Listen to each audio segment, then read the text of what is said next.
Welcome to the Living the Dream podcast with Curveball. If you believe, you can achieve.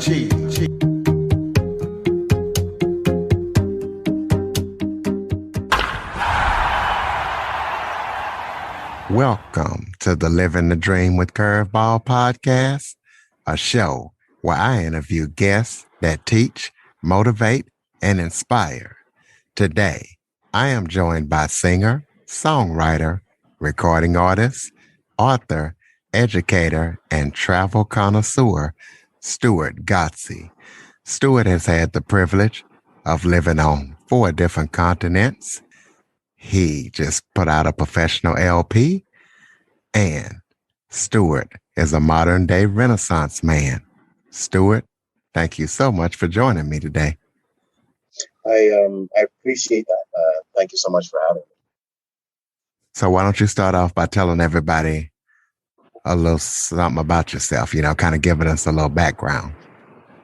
Right. So I was born in Zimbabwe. That's in southern Africa, the southern region of Africa. And to give you a bit of context, that's a country that's a former British colony and was one of the last British colonies in Africa. Got independence in 1980. And so I was born in that kind of environment. Then I moved to the US when I was 17. I just turned 17. And I moved there for school, and my sister was also living there. So that was one of my intrinsic motivators for moving there initially. And then from there on, I started traveling. I think the first time I did travel after that was an exchange program. And then at that point, the travel bug hit. And thus far, I've hit 4 continents and over 50 countries, hoping to add more. I feel like I'm still a baby. So you've lived on 4 continents. Tell us what the 4 continents are and what was it like living on all those different continents and adjusting? That's adjusting that's a great way of putting it.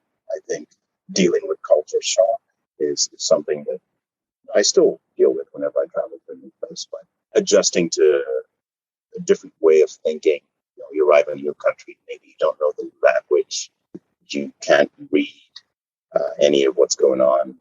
You got to get to know the people as well and your area. So there is some adjusting to be done.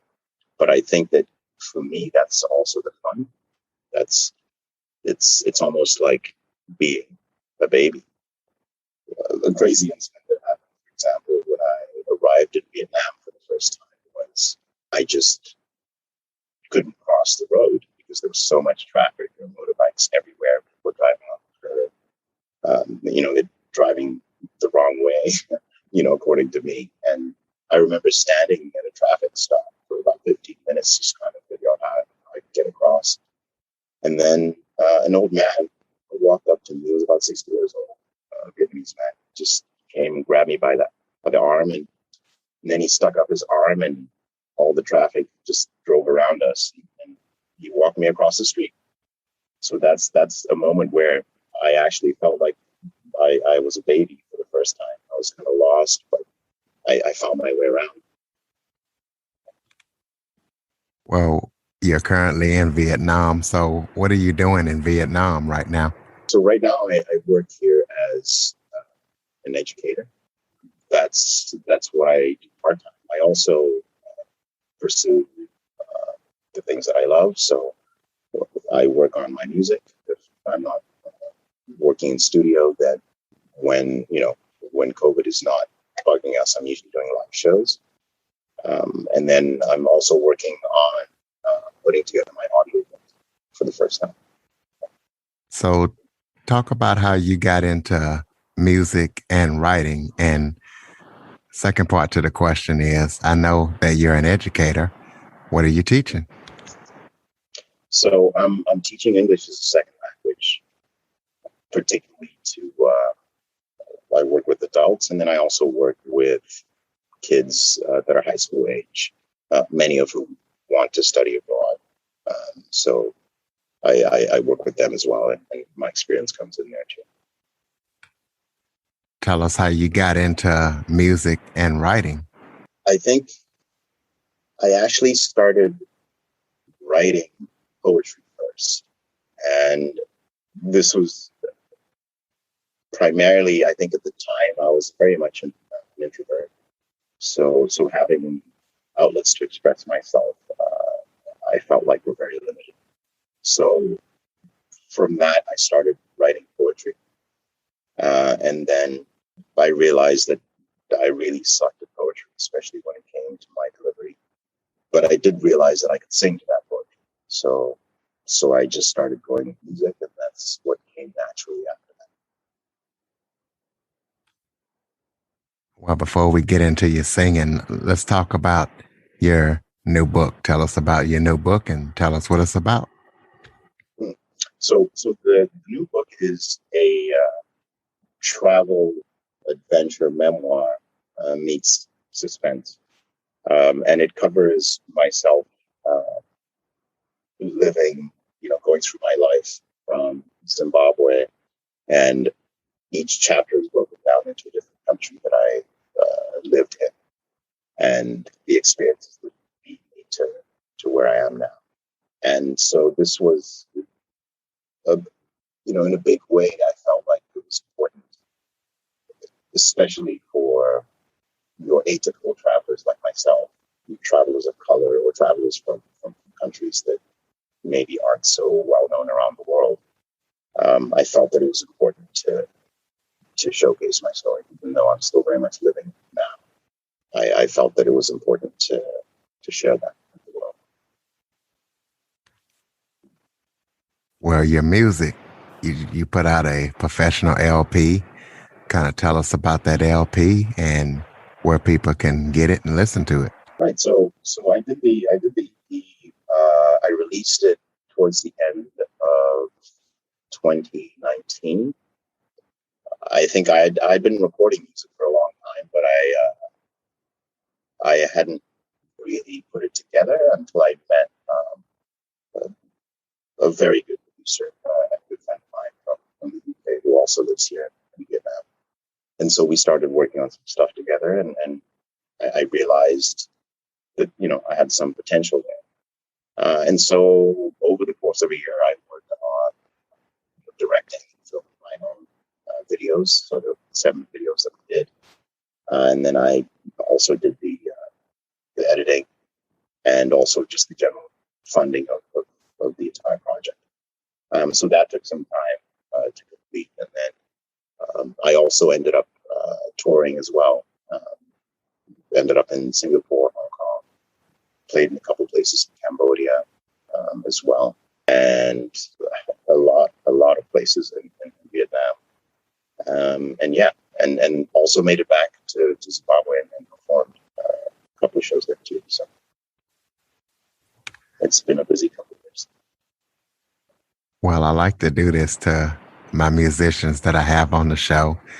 Why don't you give us a little verse or something and let the listeners hear how you sound? Okay. I could do. What's actually funny about this before I do it, I was watching an interview, a recent interview with Boys II Men, and they said they mentioned how much they hated it when someone in an interview asked them to do a little something. But I'm actually glad to do something. So I'll do a little piece from one of my songs called "How to Kill an Angel," and that's you can find that anywhere on YouTube or Spotify or most of the major streaming services. You call her, you clear her way. She ran from here. You captured her dream. We'll leave it there. You got a good voice. Did you undergo any kind of voice training or did it just come natural to you through practice? It came natural to me. I had my background in singing is a little checkered because initially, when I was in elementary school, I loved playing soccer with my buddies, and they used to have choir practice at the same time. And so one day I was forced by the school principal to audition for the school choir, and I was begrudgingly recruited. And the major problem was that I now was no longer able to play soccer at that time. So what I actually did was I sabotaged my choir chances. I just didn't turn up a couple of times, and the head of the choir didn't wasn't pleased with that, so she kicked me out of the choir. I went back to playing soccer, and then later on in life, I kind of rediscovered those singing roots again when I started singing to the coach. So there was a relationship, on and off relationship early on with music in my life, but now it's much more consistent. Do you have any upcoming projects that you're working on that people need to know about? Right, yeah. So I'm currently working, as well as working on the audiobook, I'm also working on a soundtrack, actually 2 or 3 songs to accompany that. So I'll be promoting those singles pretty soon. And probably by the end of the coming year, I'll have a full EP recorded again. Okay. Now the audiobook, is this a different book from the book that you just put out, or is it just an audio version of it? It's the audio version of the current one. There will be some updates, obviously, because some things have changed a little bit in my life. So the end chapters might be slightly different, but primarily it's the audio version of the current one.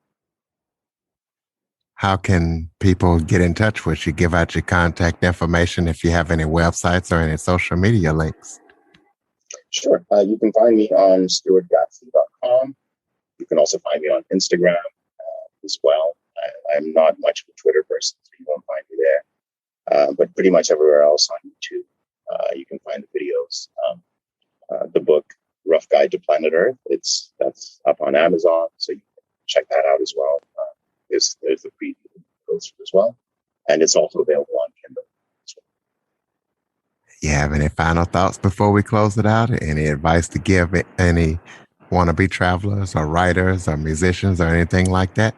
Yeah, I think that especially when it comes in life to traveling and doing the things that we want, I think there's a lot more out there for people to see. And if I could give everyone in America a gift, it would be a passport and a plane ticket to somewhere that they've never been before. Because I think that traveling really changes your life. It really does. And I say this with many of my American friends. Ladies and gentlemen, stewart.gatsi.com. Stewart, thank you so much for joining me today. I really appreciate it, Curtis. Thank you for your time. And listeners, please be sure to follow, rate, and review after listening. Android users, go to the Google Play Store and download the Living the Dream with Curveball podcast app. For more information on the Living the Dream podcast, visit www.djcurveball.com. Until next time, stay focused on living the dream.